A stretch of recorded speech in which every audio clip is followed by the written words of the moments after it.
देख रहे सी न्यूज भारत। मैं हूं आपके साथ आकांक्षा यादव। वक्त हो चुका है न्यूज बुलेटिन का और आज इस न्यूज बुलेटिन में हम बात करेंगे कि बहराइच में किस मंत्री ने कहा कि पंचायत चुनाव को पार्टी बेस पर लड़ेगी भाजपा। प्रभारी मंत्री ने कहा किया नवसृजित थाने का उद्घाटन और हाथरस में किसने लगाई जन चौपाल। ये सब जानेंगे विस्तार से, तो चलिए निगाह डालते इस वक्त की खास खबरों पर।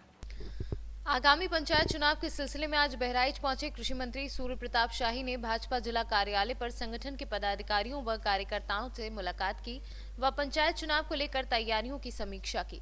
इस अवसर पर कृषि मंत्री ने कहा कि भारतीय जनता पार्टी ने पंचायत चुनाव को पार्टी बेस पर लड़ने का निर्णय किया है। बीजेपी जिला पंचायत सदस्यों के चुनाव में अपने प्रत्याशी उतारेगी। किसानों के आंदोलन के एक सवाल के जवाब में उन्होंने कहा कि पूरे देश का किसान अपने अपने खेतों में काम कर रहा है। किसानों का आंदोलन कोई मुद्दा नहीं है, केवल कुछ लोगों के द्वारा किसान आंदोलन को मुद्दा बनाकर बेवजह की राजनीति की जा रही है। देश और प्रदेश की सरकारें लगातार किसानों के हित में कार्य कर रही हैं और आगे भी करती रहेंगी। निर्देश दिए गए। कई बार बात करी जा रही है कि इस बार पंचायत के चुनाव में बीजेपी बूथ अध्यक्ष तक जाना चाहती है, ग्राम प्रधान प्रत्याशियों को भी समर्थन करेगी, एक प्रकार से पार्टी अपना सिंबल देगी। किसमें कितनी सच्चाई है? देखिए, अभी तक पार्टी के सिंबल पर आधार पर चुनाव लड़ने का कोई निर्णय नहीं है। पार्टी जो है सिर्फ जिला पंचायतों के चुनाव ही, उस जिला पंचायत के सदस्यों का चुनाव ही जो है वो पार्टी के आधार पर लड़ने जा रही है। देश में नीचे की ओर जो है उसका सीधा चुनाव के भीतर कोई हस्तक्षेप नहीं है और यही हमारे पार्टी के प्रदेश का निर्णय है। तो जिला पंचायत में क्या सैंबल दिया जाएगा पार्टी का?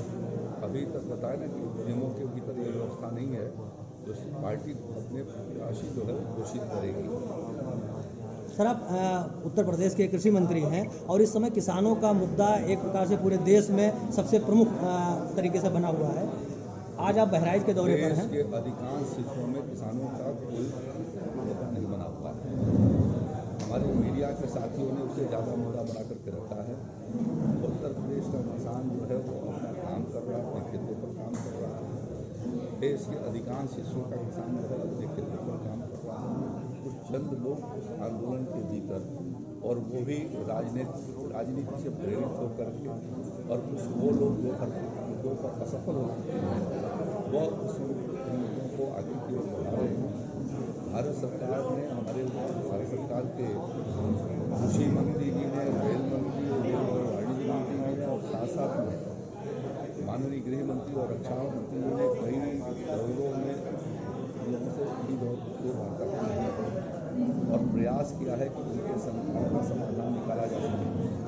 लेकिन कुछ लोग जिद पर अड़े हैं, तो उनके जिद के हिसाब से न शासन चलता है न प्रशासन चलता है। तो किसानों के हित में होना था, किसानों के हित के लिए सुधार लाए गए हैं और उनको ये कहा गया है कि पूरी पॉइंट यदि आपको लगता है कि कहीं किसी कठिनाई है तो हम उसका समाधान निकालने के लिए तैयार हैं। और भारत सरकार ने 7 चक्रों में यदि वार्ता करके समाधान निकालने का प्रयास किया है, फिर भी कोई जिद करके या किसी को भड़काने से बैठा हुआ है तो उनका समाधान कैसे? सर, क्या डैमेज कंट्रोल के लिए बीजेपी ने इस बार किसान कल्याण मिशन की शुरुआत करी है?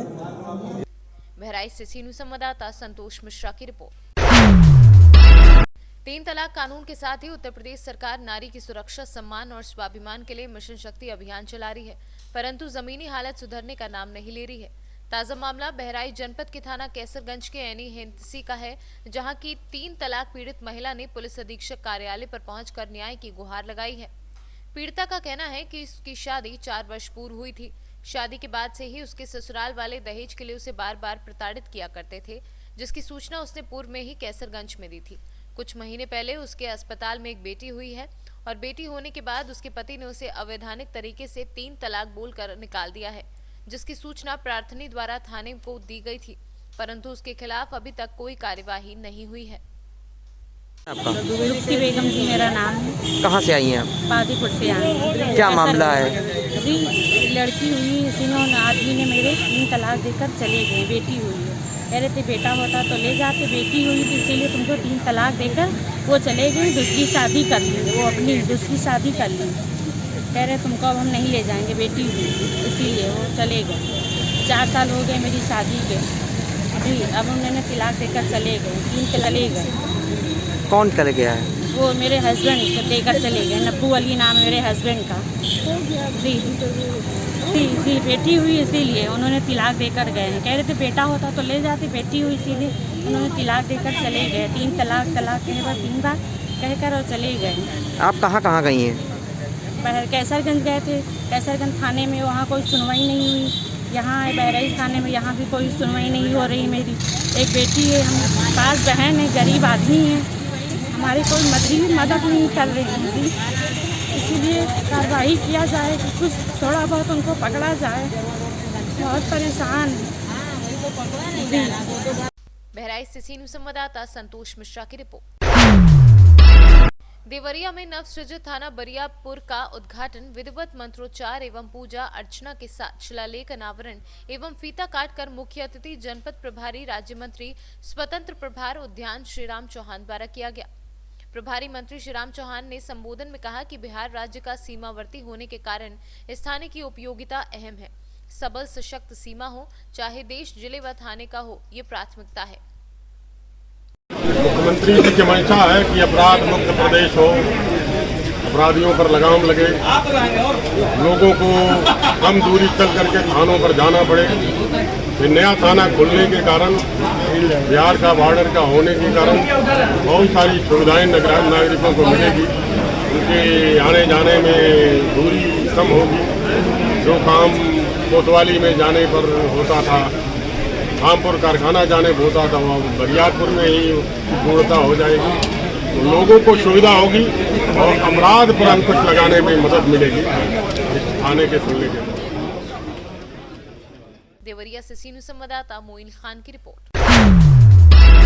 थाना हाथरस जंक्शन पुलिस व साइबर सेल की संयुक्त कार्यवाही में फर्जी बीमा कर ऋण दिलाने के नाम पर धोखाधड़ी कर रुपए ऐंठने वाले सक्रिय गिरोह के 4 सदस्य गिरफ्तार कर लिए गए हैं, जिनके कब्जे से 8 mobile phone, 1 laptop, 4 ATM card, 12 आधार कार्ड, 3 पैन कार्ड, 2 डीएल व 3150 रुपए नगद बरामद हुए हैं। थाना हाथरस जंक्शन के नगला केशनो गांव के रहने वाले श्री वीरेंद्र कुमार ने थाने पे यह सूचना दी थी कि जरिए मोबाइल फोन एक व्यक्ति ने उन्हें इंश्योरेंस दिलाने के नाम पे उनसे 5 लाख रुपए की ठगी कर ली थी।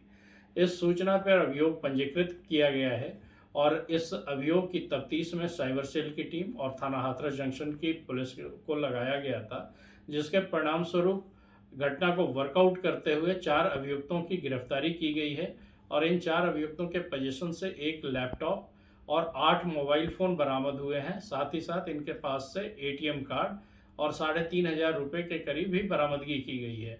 इनका मोडस ऑपरेंडाई ये था कि ये सीरीज के नंबरों पे कॉल करते थे और जो इनके संपर्क में आ जाता था उनसे इंश्योरेंस दिलाने के नाम पे झांसा दे करके ये अपने अकाउंट में कुछ पैसा टोकन डलवा लेते थे और बाद में वो नंबर ब्लॉक कर देते थे। इसमें एक व्यक्ति जो वांछित है वो गुजरात का रहने वाला है और साथ ही इसमें जो आज गिरफ्तारी हुई है उसमें अलग अलग, एक दिल्ली का, एक बदायूं का, अलग अलग क्षेत्रों के रहने वाले व्यक्ति हैं जो आपस में संपर्क में आकर के ये घटना कारित कर रहे थे। इस घटना को वर्कआउट करने के लिए पुलिस अधीक्षक महोदय ने साइबर सेल और हाथरस जंक्शन की हाथरस से सीनू संवाददाता अनिल दीक्षित की रिपोर्ट।